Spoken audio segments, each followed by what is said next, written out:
Abi kini duduk di kursi kerjanya di dalam ruang kerjanya yang begitu luas dan mewah. Ia duduk di sana sembari menandatangani semua dokumen yang baru saja diberikan sekretarisnya. Di depannya ada Halim, asistennya dan Desi sekretarisnya. Mereka berdua berdiri tegak di depan meja kerja Abi sembari memperhatikan Abi menandatangani semua dokumen itu.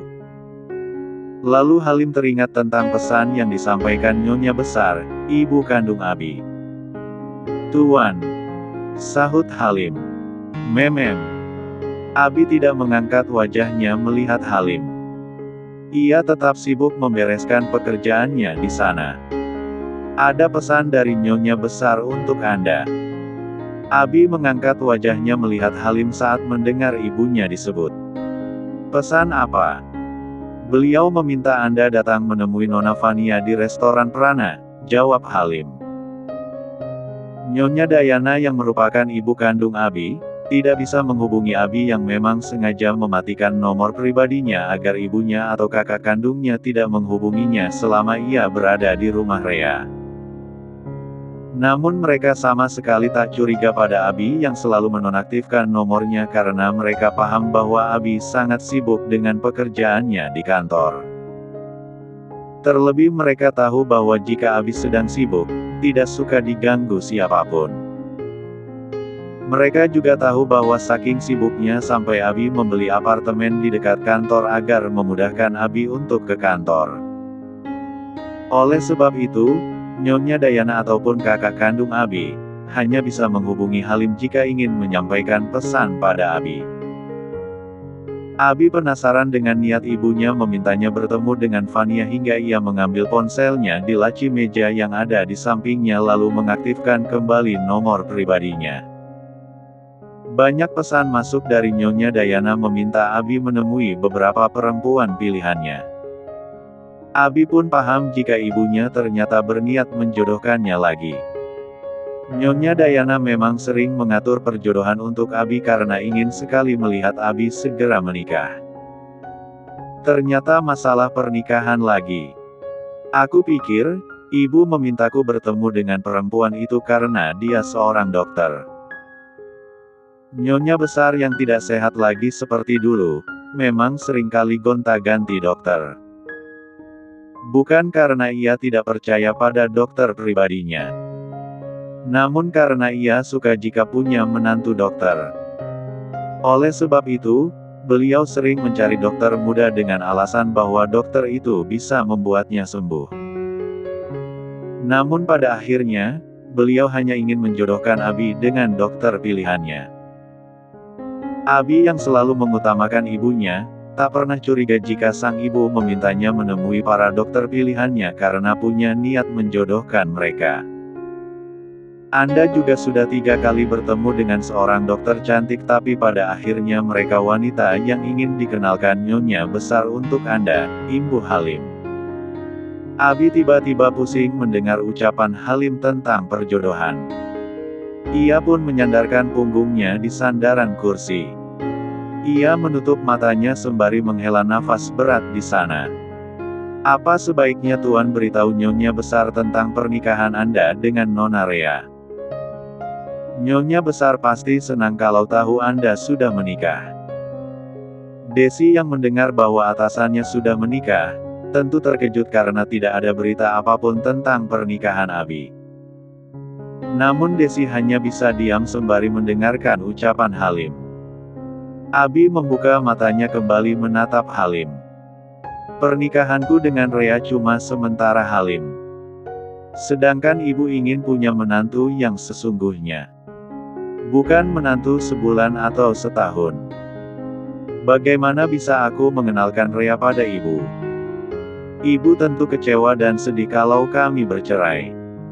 Menurut saya, Nona Rea gadis yang baik. Cocok dengan Anda. Dia juga baru dikhianati oleh tunangannya. Jadi bagaimana kalau Anda menjadikan pernikahan Anda dan Nona Rea, pernikahan sungguhan Tuan?"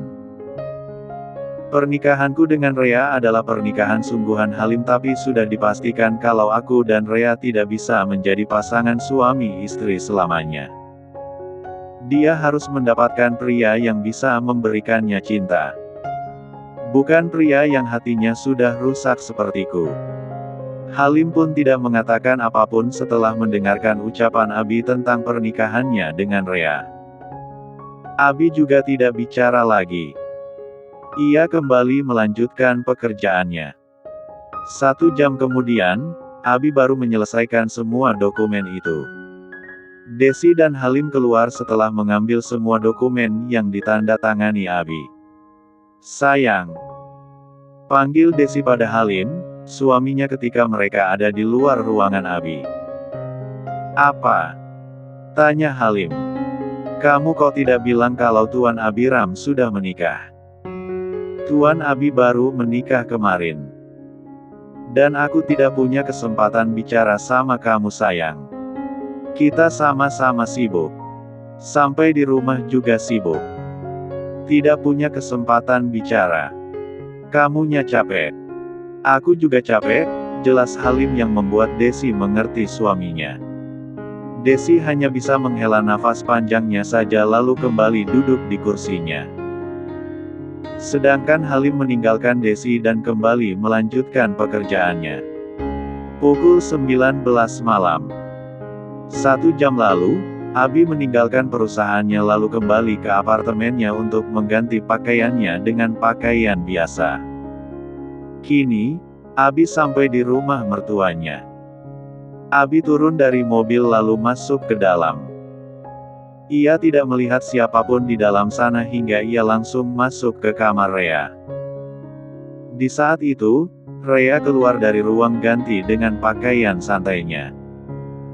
Ia melihat suaminya tampak lelah hingga ia pun menghampiri Abi yang baru saja duduk di sofa. Mas Abi mau dibuatkan teh atau kopi? Ucap Rea menawarkan. Tidak usah. Aku mau langsung mandi saja. Abi berdiri dari tempatnya dan berjalan melewati Rea lalu masuk ke kamar mandi. Rea yang berdiri memperhatikan suaminya masuk ke kamar mandi, merasa bahwa Abi berusaha menjaga jarak darinya. Dia maunya apa sih? Anterin kerja tapi ditawarin teh tidak mau. Rea mencoba berpikir. Apa dia sukanya minum susu? Nanti deh, aku tawarin lagi. Jam 20 malam. Makan malam tiba. Rea mengajak suaminya keluar makan malam bersama dengan orang tuanya yang sudah menunggu di ruang makan. Abi menarik kursi untuk Rea. Lalu Rea duduk di sana. Disusul Abi di sampingnya. Pak Farid dan Bu Mega pun sudah ada duduk di kursi mereka masing-masing. Pa, Ma. Seru Utari berlari menuruni tangga. Ia begitu bahagia dan antusias untuk mengatakan sesuatu pada kedua orang tuanya sampai ia berlari dari kamarnya sampai ke ruang makan. Ada apa sih Utari? Tanya Bu Mega. Prana Corporation baru saja buka lowongan untuk semua jurusan. Jadi aku tidak akan kerja di perusahaan papa tapi mau lamar kerjaan di Prana, ucap Utari antusias. Utari, papa sudah siapkan jabatan untuk kamu mulai kerja di perusahaan. Kamu juga satu-satunya orang yang akan mewariskan perusahaan papa. Masa mau kerja di perusahaan lain? Utari duduk di kursinya tepat di samping ibunya. Ia penuh semangat melihat ayahnya di sana. Papa tidak tahu kalau sekarang, aku dekat dengan Giorgino Prana. Cucu Nyonya Dayana Prana, keponakan Tuan Prana. Tanya Bu Mega memastikan. Utari mengangguk dengan raut. Wajahnya yang begitu senang dan semangat. Kemarin kami bertukar nomor HP. Lalu tadi, aku dengar dari temanku kalau perusahaan Prana akan membuka lowongan. Ini berita mengejutkan dan berita membahagiakan untuk aku. Karena aku bisa kerja di sana, terus bisa pelan-pelan dekat sama dia. Aku juga bisa mendekati pamannya biar pamannya bisa suka sama aku terus menyetujui hubungan kami kalau kami sudah resmi pacaran. Abiram terkejut mendengar Utari dekat dengan salah satu keponakannya. Abi memang punya dua keponakan. Satunya Elia Putri Prana dan satunya Georgino Mahaprana yang merupakan dua bersaudara, anak dari kakak kandungnya. Jadi ini gadis yang ditaksir Gino. Apa dia benar-benar sudah putus dengan kekasihnya sampai dia bisa dekat dengan Gino? Batin Abiram menebak karena sebelumnya Gino sudah mengatakan padanya bahwa ia sedang jatuh hati pada seorang gadis di kampusnya tapi tidak berhasil mendekatinya karena sudah memiliki kekasih.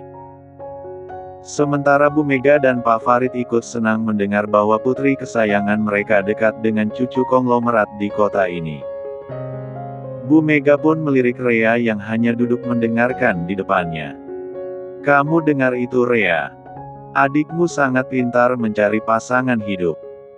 Cucu Nyonya Dayana, pemilik Prana Corporation. Tidak seperti kamu yang pacaran dengan Adnan yang cuma punya perusahaan kecil. Bahkan sekarang kamu menikah dengan seorang supir. Sangat memalukan." Utari ikut menatap Rea dengan tatapan hina.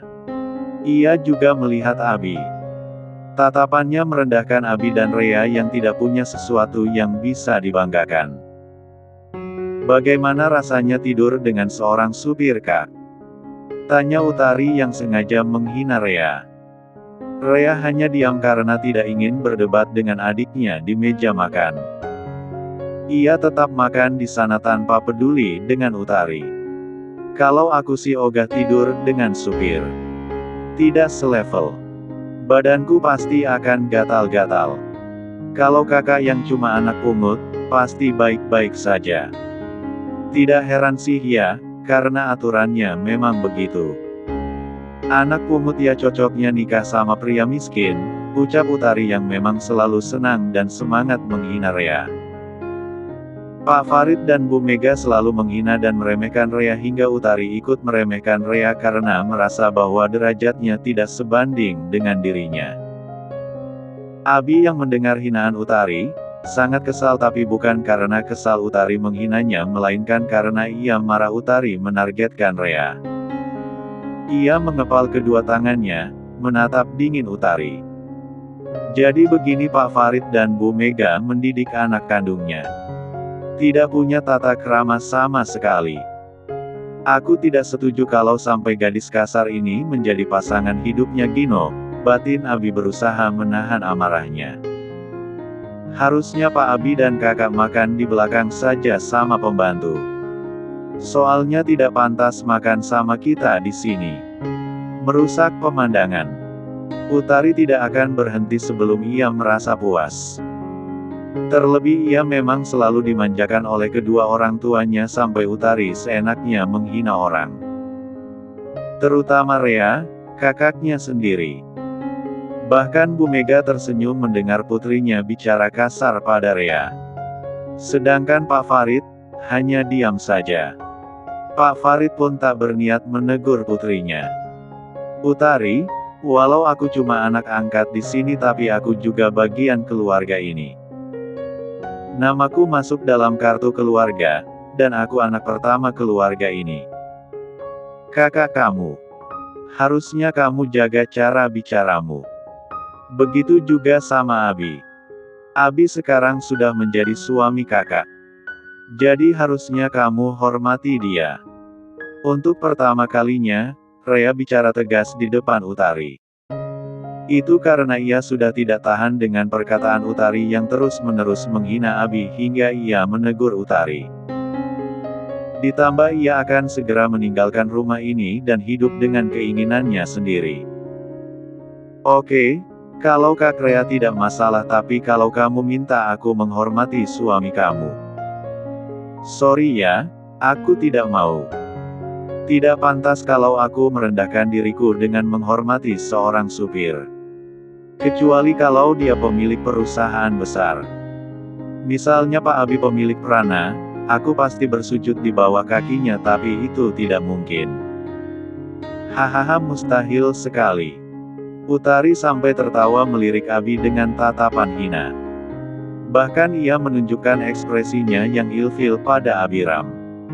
Abiram sama sekali tidak sakit hati melihat gadis itu merendahkannya. Ia biasa saja. Justru ia tidak senang karena ternyata ia baru tahu jika selama ini Rea direndahkan di keluarga ini. Ia pikir, Rea selalu diperlakukan baik di keluarga angkatnya.